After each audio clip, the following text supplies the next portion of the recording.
Hi, so in this video, Whitney walks, cycles or travels on a bus each day.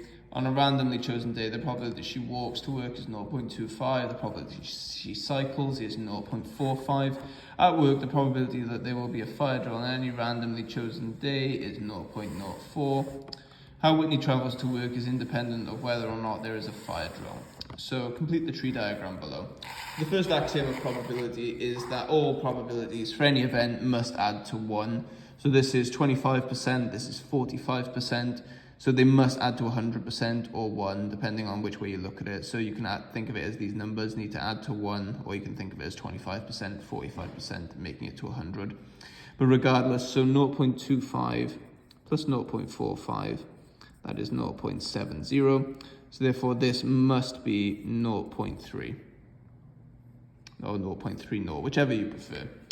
Okay, so let's look at these other events. So again, they must sum to 1. So this is 0.04, so this must be 0.96.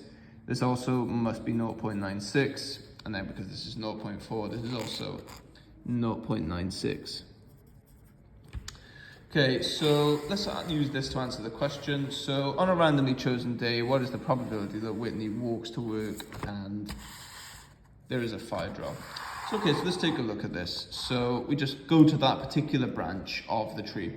So walk to work, 0.25, and then that there is a fire drill, so 0.04.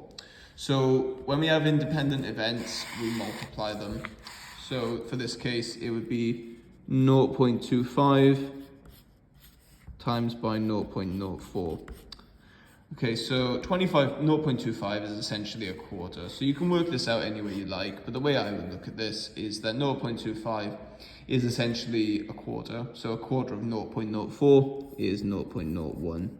So the answer is 1%. The probability that she walks to work and that there is a fire drill is 1%.